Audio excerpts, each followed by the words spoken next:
Clean start. Hey there, welcome to ATL and 29, a podcast where we look at the NBA from the starting point of Atlanta. My name is Kevin Chenard. I'm here with Glen Willis. We're recording in the middle of the Hawks week in New York after the Brooklyn games and before the Knicks game tomorrow night. Glen, how are you? Yeah, I'm good. Uh, what went wrong in Brooklyn? Oh man, they ran into a team that has a lot of big wings and can really switch well. And being down one of your being down your primary creator is tough when you count that. So, yeah, it's kind of funny. I mean, if you haven't had a chance, yeah, cover your ears, Kevin. But I recorded with Brad yesterday and covered a lot of what we've seen going on there. And it's like, you think about beating switches, you want guys who can function in isolation, attack one on one, and Sadiq kind of stretches into that role. And he does a pretty good job, considering kind of what he has, but he's still not like what you think of as the first option, in that setting, right? And Jalen has all the tools, but he just doesn't have a ton of reps yet, and his game is a little on the basic side, kind of in that area. He certainly has the tools, I think, to develop into something, more substantial than that, but not something that they can kind of lean into right now to kind of just create automatic offense in that way. Hunter's probably had that to his game longer than anyone at that position on the roster. He kind of came into the league with a face-up game, pretty functional, and he's pretty good down in that range. But it's still, I think he's not someone you think of as kind of the primary tool you're going to use when you encounter that. And so I think that's what happened when they kind of ran into that. And Brooklyn, I know statistically has been they were underwater on defense. It felt like first half of the season, but you watch them play now, and they look like a team that has the tools and the capability to defend when they're putting it together. And I thought for the most part, across those 8 quarters, they played 7 really good quarters of defense, and that was enough to me, in my mind. What are you looking forward to in the Knicks game? It's the Knicks are in such a weird place. Like, is Jalen Brunson going to play? I was worried for him that the injury might be substantial. Sounds like he's likely avoided that, outcome. So it's good for him. Good for the Knicks. I'm happy to see that. But they're down like multiple starters, but they still have kind of functional pieces that kind of work together. And Tibbs is a coach that like we love to make fun of on social media. Sometimes the broader we, not necessarily you and me, Kevin, but he can coach defense, and he'll play his guys 41 and a half minutes if that's what it takes to get a win on a random Tuesday game in March now, and stuff like that. So they're there are no easy wins against New York. It seems like almost regardless of kind of what roster and what rotation they're bringing into the game. I mean, I love it.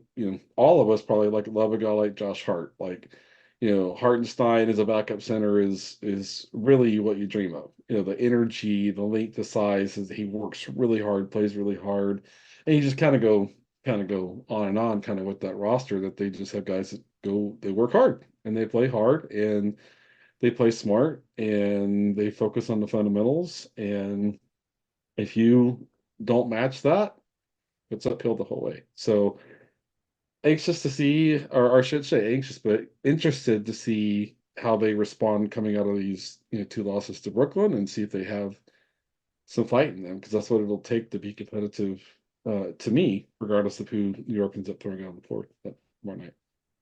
So How about you? if you watch the Hawks tomorrow, like what are you looking for in terms of the, first quarter output to say, well, if you see that thing that you were looking for early on, what's that sort of thing that you see as sort of a turning point for where this is going to be a good Hawks performance versus this is going to be an ugly Hawks performance? Yeah, so it's funny. So the Hawks had one really, really good offensive quarter in that Brooklyn series, we'll call it, right? It's the first quarter of the second game where Brooklyn got into their switching early, And even though that they did it better second quarter on in that game, Brooklyn did on defense. But DJ was playing through his teammates, in that sense. Not maybe not in the way you think of him creating an immediate pass for a shot at the rim or immediate pass for a wide open three, but just seeing what the defense was doing and moving it to the guy who had some advantage, in the matchup that was there. And I thought they recognized really early kind of what they needed to do with the ball and what was available to them, and they got to it quickly. As Brooklyn ramped up their ball pressure, it made it a lot harder for the Hawks to kind of continue and maintain that approach. And I think that's what the Knicks will do too, is basically try to force the ball to someone besides DeJounte and force someone else to kind of be the creator. And ideally, I think from the Knicks perspective, try to force them to kind of function one-on-one. And there are ways to do that constructively, and there are ways to do that in a way that's not so constructive. And so if New York is taking away shot clock portions from them, and New York is generating ball pressure, and they find ways to take advantage of them loading up the floor on defense on them and make something happen. And again, this is where I know Hawks fans will be frustrated that, like, man, if Jalen were getting these reps for the last season and a half, instead of, the 3 quarters of this season, we'll say, how much further along with EB and his ability to kind of provide what they need if DeJounte is forced to give the ball up. He's going to get there one day. I believe that. Will he get to an A+ level or A- level? We're just all going to have to kind of wait and see. But that's what they have. It's Sadiq, Hunter, and Jalen kind of functioning one-on-one, in that sense. So and then I think of the big factor all the time is, yeah, I don't know if Bogey still has a hand that's hurt. Is it impacting him as a shooter? Is it that plus not having Trey and everything just being harder for Bogey because Trey's not there and DeJounte's a different kind of point guard? Bogey creating offense. They need right now. They need 25 from Bogey on any night to really give themselves a really good chance to win. It feels like, right, and that hasn't been there. Also, so there's a lot to put together, and I thought that approach looked good at times in that the 2 games against Boston, but I thought Boston or Brooklyn, and I thought Brooklyn kind of when they need to, they ramped up their level of disruptiveness and ball pressure and resistance, and the Hawks just didn't have the tools to kind of overcome what Brooklyn threw at them. New York can do that too. New York doesn't have all their size right now that they would normally have. A lot of their bigger guys. So maybe it'll be a little easier in that sense, but they play very connected and very sound defense. So I think it's not going to be easy. Anything else you're expecting besides what I mentioned? Uh, no, I mean, I think that sounds about right. I especially like what you said about, what went right in the first quarter of the Brooklyn game and that being sort of a harbinger of what you would look for in the first quarter of the Knicks game is something that kind of swings the momentum. What do you think of Bogey as a starter as opposed to coming off the bench? Like, does it change his role? Like you tweeted something the other day about, okay, it's so much harder for him without Trey. Um, you know, there's no right answer. Like you don't have Trey, that changes everything. But like, how do you put guys in the optimal setting with what's left? Yeah, I mean it's hard because if you think back to what the rotation was generally before Trey got hurt, Logie got his first um minute or two oftentimes with Trey. Like Trey would go to the bench first, right? And Bogey would come on, but pretty quickly Trey comes back on, right? And Bogey typically only had maybe 2 or 3 possessions, maybe 4, depending upon how the pace and stuff, before Trey was back on with him. And so to me, there's a lot of different ways to think about how to best utilize Bogey right now. I mean, the best way would be to clone him and have 48 full minutes of Bogey, because that's not a thing. But like for me, like when DeJounte is off, and is Jalen and like is Jalen and Kobe, like, with some Hunter mixed in, that's kind of the way it looks right now. Yeah. That group needs Bogey. And so I'm typically less interested in who starts, who doesn't start, right? Well, when I think about that group, that's the group that needs bogey the most to me, right? And so I don't know if it's like DeJounte plus Sadiq and Hunter and kind of playing through, I don't know, Matthews is the guy next to him or whatever it might be. But I mean, it's like DeJounte needs bogey, but like I think if it's, Kobe and Jalen, they need bogey more than DeJounte should, right? And so it's tough. It's tough. Where else do you get that shooting? Like, you know, hopefully you fast forward a year and you get a little of that from Seth Lundy, and Kobe's playing more minutes and is more settled in, and there's, maybe another roster move, but right now it's like it's not there, you know. So and the wrong thing to do is to try to push Bogey like 38 minutes a game. That's not what you want. So it's hard, And then Hunter, they're trying to keep him, I think, usually below 30, in these games too. So I don't see an obvious solution there apart from uh, you know, to rebound the basketball, play hard on defense. Quinn is leaning into switchable lineups on defense quite a bit, and it's choppy because they haven't done a ton of that this year. But when he moves Jalen to the five, they're almost outright doing that all the time. Right now, depending on the matchup, he'll drop some against really really good pick and roll point guards.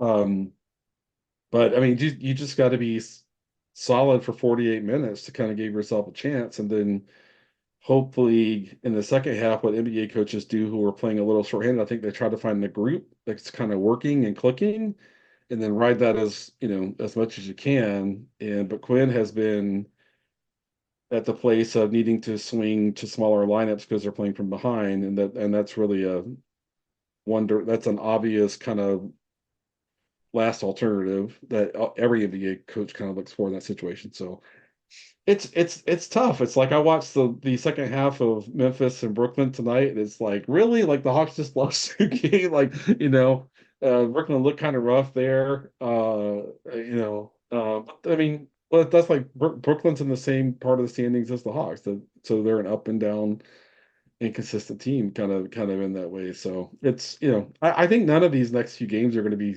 easy, especially if Bogey continues to struggle to shoot the ball, whether that's his hand or whether that's how things being harder, or it's probably some of both, I would think. I don't know exactly what's going on with the hand, if that was the thing that's going to be a couple of days or it's going to be that way the rest of the year. I don't have any idea. But he definitely looks like he's struggling to kind of get the looks that he likes and then to make the looks even when he gets the good ones.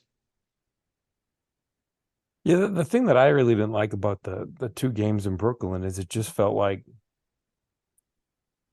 they took the threat of, I mean, every team can do everything, but it felt like they took the threat of Brooklyn scoring at the rim a little too seriously, Yeah. and that they didn't put enough value on, hey, this is a team that really just, they want to put some token pressure on the rim, but really that's a setup to, hey, we want to shoot some threes. Like they're not the rim threat that some of the other teams that the Hawks have played lately are. And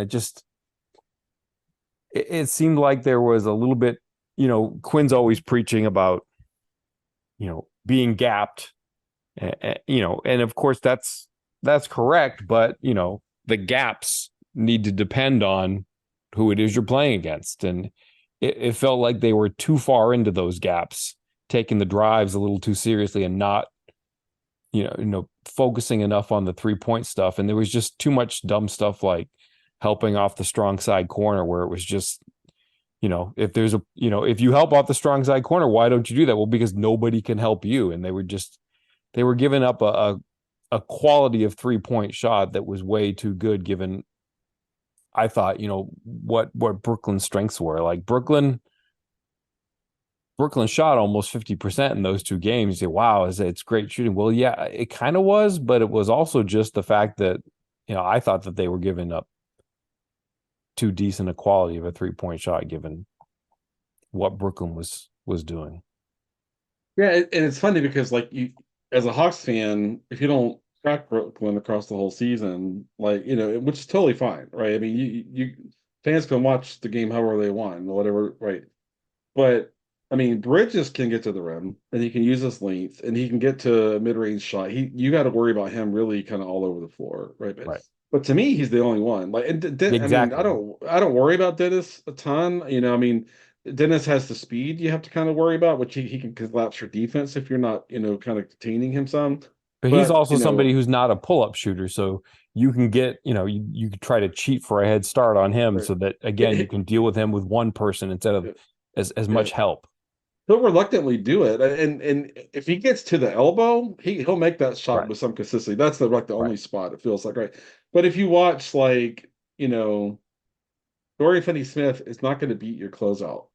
He's not going to attack your closeout, right? And and there are other wings, Yeah, Cam that Johnson are and Cam Johnson's not going he's to not going to go punish you at the rim. Dennis Dennis Smith Jr. is not going to attack your closeout, right?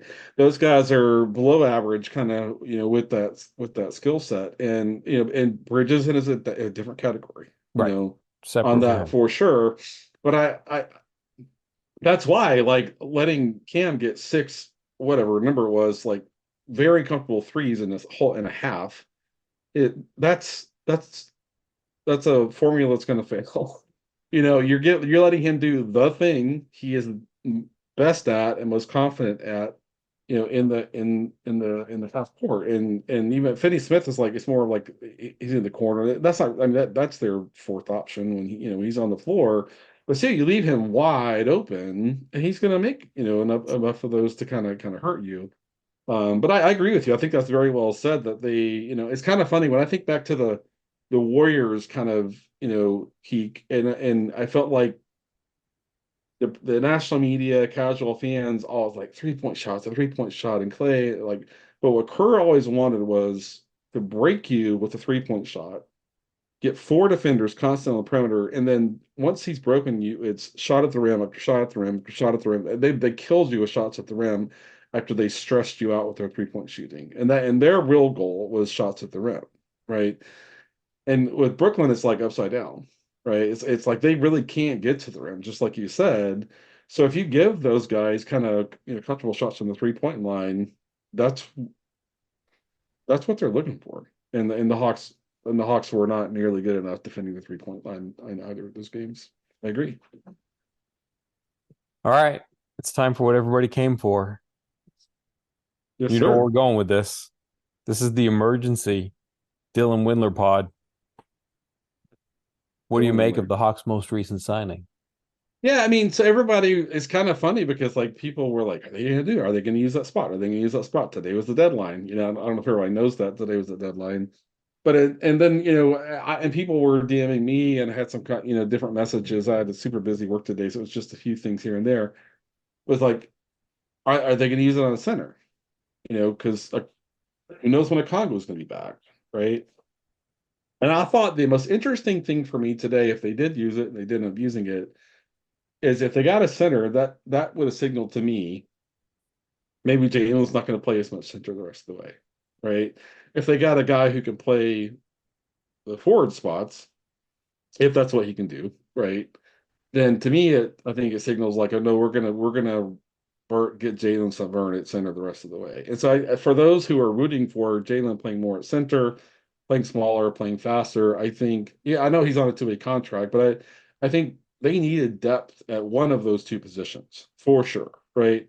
Right. And even though this is a guy in a 2-way, I think them adding it there suggests Jalen's going to play up for split time across the 4 and the 5, however that's going to look while Okongwu's out.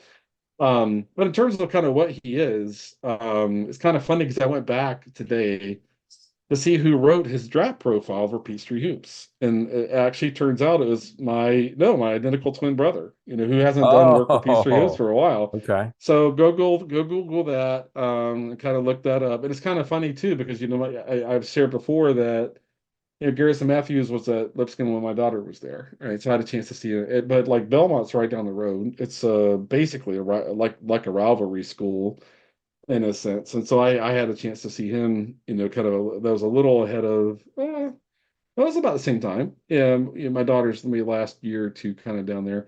So I saw him play. But good size. I think I imagine the thing that Quinn and the staff like the most is he can move the ball, right? The ball doesn't stick with him, right? He can move it, and that's what they're looking for at that position. He can shoot it.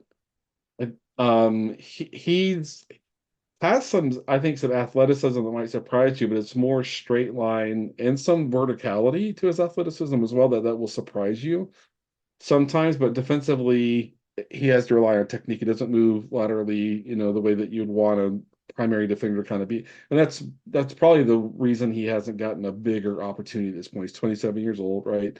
It's the defense. But if the Hawks are going to be switching a lot the rest of the way, maybe that's something with his length that he can kind of function within in that sense. But I think on offense, Quinn just doesn't want somebody who's going to come in and because of their inexperience, the ball hits their hands. Oh God, I don't know what to do. And that's he's not going to have that problem, right?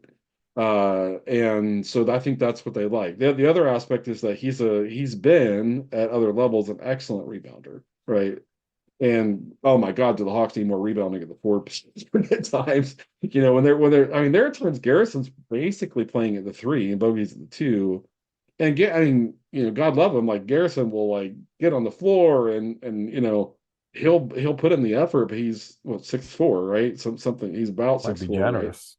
Yeah, maybe generous. And so I think the rebounding kind of might help too. Yeah, he's 27 years old with a two-way contract. So, some of the questions that came through were like, is he good? Well, he's a 27-year-old on a two-way contract. And anyone at that place in their career, it's situation, context, role. Like, can you put them into a role that gives them a chance to have some success and some positive impact? And that's up to the coaching staff, kind of find that way to help him to be able to do the things that he's good at and not be so exposed to things he's not good at. So that's my kind of scouting report there. So you posted on Twitter that this was coming, and you got a pretty deep bag of questions. I I think was surprised. one that was in there was, and I can't find it now, but I know I read it. I know my not just a figment of my imagination, but somebody asked, well, why not a center and why not Chris Silva? I mean, the rules for two-way contracts are pretty strict in that it has to be somebody in their first few years of NBA experience, and Silva had 4 NBA seasons prior to this one, so he wouldn't be eligible for the only thing that the Hawks have available, which is a two-way contract. So it couldn't be Chris Silva. But I like your point about, the biggest limiting factor for using Jalen right at center right now is that it's not so much that Jalen can't do stuff at center, it's that they don't have any freaking forwards. And Exactly. so, they're adding a forward who, ostensibly has a skill set of shooting and rebounding that's kind of what you want there to go with that. Um, if you look at sort of two-way players of comparable size between Dylan and Veet, uh, who do you think is going to be playing more at the NBA level going forward over the last 20, I think, what is it, 22 games, something like that left? Yeah, I mean, so I mean, it feels like Veet has been with this organization kind of off and on for a while, right? So, especially compared to Dylan Windler, who's on his first day under contract now. And I think if he were the solution, he would have been thrown into the mix already. That's my view.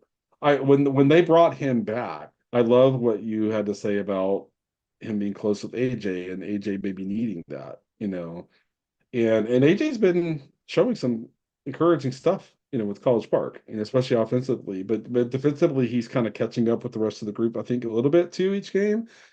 So that's there. But I just think Veet's size is just a big issue, kind of in that sense, and especially as a rebounder, right? Really, really kind of tough. It's one of those things where it's like Veet play on offense, he plays like a guard. He plays like a second point guard. He moves the ball really well. He's a really, really good passer. A reluctant shooter, like the shot, like one out of 5 times it looks like a real shot, but the hesitation is there. He doesn't really want to be a guy taking shots. So that there's maybe seems to be a mental hurdle around that. But I think the whole point of bringing Windler in is to see what it looks like with this group and see what he looks like in the mix of kind of the schemes that they're playing right now. So I would, this is just me kind of guessing at this point in time, but I think he's going to get the opportunity over Veet, just because it's worth seeing like what you have here the rest of the way. And I think the rebounding helps. I think the defensive length helps. He's maybe a little bigger body wise than, I mean, Veet's a really thin guy, but Windler's not some huge guy apart from the length that he has, right? Kind of in that sense. And he's probably only got a little bit more length than Veet, but maybe an inch or two of wingspan if I had to guess. So I mean, another one of the questions that someone asked was, is he going to primarily play in College Park? I don't think that's the case. I think they need the positional depth. He might shuffle back and forth like the others do, depending upon the how the schedule lines up and things like that. But I think he's there to kind of give them one more person they can put on the court. He's been around the NBA for, I think this is year 4 for him. Yeah, I think this So is the last two-way contract he can sign. Like right. he's at the end of his eligibility for it too. Right. So, so yeah, I mean, so I think he's going to get a look, and I think that has a lot to do with him wanting to give Jalen whatever 12 to 15 minutes a game at center, if not more, if they in the on the occasions they want to close with Jalen at center, and and as we've seen just in the last few games, that's what Quinn wants to do if they're playing from behind by 8, 10, 12 points, halfway through the fourth quarter. That's what we're gonna see. So I mean I feel like they should know exactly what they have in Veet. I think it's gonna take throwing Dylan out there some to kind of see how he can kind of function in the role that they would need him to function in. So I think it's worth giving him a look. Yeah, I agree with you. I don't think that Veet's gonna, get more minutes than Dylan going forward for the rest of the season. Uh, I you A know couple, because a lot of it's just because he's an on the ball player. Like he plays like a guard on offense, but he plays like a guard who can't shoot, and he's sort of struggled with his shot in College Park. Um, and I don't think he sets up necessarily as well for like a switching kind of defense, which is probably what you want if the idea is get Jalen at center. Um, yeah, but I will say this: the last couple of weeks, Veets played the best defense that he's played since he's been with the Hawks, Skyhawks, whatever. Like he's really been an impactful defender. I didn't think I would see that, and again, I don't think that he's necessarily a better fit for the switching kind of defenses, but for the hedging and recovering and the stuff that they've been doing at College Park, like his timing's really good. His aggressiveness has gotten better, and he's doing some stuff. yeah. I mean, if you see him there, like having the impact he has, it just further substantiates like even if you're not the biggest guy, and even if your foot speed is not the best, when you're on time, it helps. When you're in the right spot at the right time, it helps. When you're connected to the other defenders on the floor, it helps, right? And that stuff goes a long way. And like his processing is probably his strongest, trait to me, is that he really does make good decisions in real time. Now, you throw him out on the floor in an NBA game with a bunch of average or below average defenders, he's going to stick out like a. I mean, you're gonna need way more than what he can give you there, right? So the ecosystem that Ryan Schmidt has kind of has there is can take a guy who has some limitations, and it's like if you're connected and on time and communicating and and reading the floor and kind of being proactive in all the things that you're doing, you're going to have a much bigger impact. I think that kind of comes through there. Yep. All right, let's see here. Were there other questions about Windler that we didn't? I think we probably got most of them. Are there any Yeah, outstanding so I like issues? I like the @Hawks_thoughts. Oh, Could be okay. a standalone episode, but with that in mind, last question is most important to me. What does this say about what the front office likes in terms of player traits and tools. And to me, I'm interested in your thought. I just think they want guys where the ball's not going to stick, right? As much as I love Trent Forrest on defense, and as much as they need any amount of point of attack defense and on ball defense, that's still where he kills you at times, especially against an average defensive team or better, right? It's just like he doesn't want to take the 3-point shot. He's okay with the floater if he's attacking from the very middle of the floor with a lot of space. He's kind of comfortable. That's about all he gives you. If a dumb defense rotates aggressively towards his threat 3-point line, he'll make the extra. Like I think Quinn trusts him like in that situation, but smart defenses, once he's been on the floor for 2 or 3 possessions, are like, what are we doing? Like, don't worry about him. And so I do think Quinn really wants to see if Dylan can kind of help as a rebounder, even if he's just 4 minutes a half, that he's on the floor, whatever that is, right? And just the ability to knock down an open shot and the ability to move the ball and kind of make the right read. I think that's what I know there was a joke about Hawks DNA but if you talk about like what Quinn's looking for is like, man, just don't like I don't want the ball to stick with, my fourth or fifth guy on the floor. That can't happen. Very good. See if there's one other. Uh, Dante from the 404. Dylan offers a lot of positional size. How can we expect him to use it? Can he post up smaller wings or play up on defense to a higher position? I think those are good questions. Does he have the handle to attack closeouts and finish? So I mean, for me, I don't think we'll see him posting up. I think that'll still be Hunter, Sadiq, and maybe some Jalen. I even though Jalen's game like we said, still needs to grow in that area. But attacking closeouts, I mean, like I said, he has surprising vertical athleticism. And I'm not just saying that because he's white, but I just think what surprises some guys that are there. So I do think he has the handle. Like if you kind of watched him play in college at all, like he'll go behind the back. He has some ball handling package to him and stuff like that and everything. So I do think he has the ability to attack the closeout. His athleticism in that sense is fairly straight lines. You're not going to see some sort of kind of impressive kind of athleticism where he's using deceleration or kind of moving left or right or using some kind of it's straight line. But like it's like he knows he when I watch him play, it looks like he's like, I'm gonna go straight to the rim, and if I draw a defender, I'm gonna kick it out. And this is like Brian Oliver's been teaching us, in the games he's been covering, break the paint, break the paint, break the paint. And if you close out on Dylan, he'll get by his guy with a straight line drive and take a shot at the rim or kick it. And I think that's exactly why he got the shot. Uh, I think it's been longer than it seems when it comes to the podcast. And any thoughts on waiving Patty Mills? I mean, no, I mean, I think it's just to me, it just suggests it's time for Kobe. You know, I had mentioned when last time we talked, I think I mentioned with trade down, would it be him or Wesley Matthews? And that was kind of interesting to me. But I think they're like, no, we're taking the training wheels off Kobe. And so I think that also what it was all I think it was what it was all about. I mean, I have to think that any organization that has Patty on the roster is grateful to have had just his leadership, his professionalism, and his willingness to just help his teammates be a great teammate. You just say he has a pristine reputation kind of in that area in his whole career. So I think I imagine everyone's just grateful to have had him here, but it's time for Kobe to play 20 minutes of games. That probably feels like a little more than what Quinn's going to do right now, but maybe week over week it's a little more, a little more. And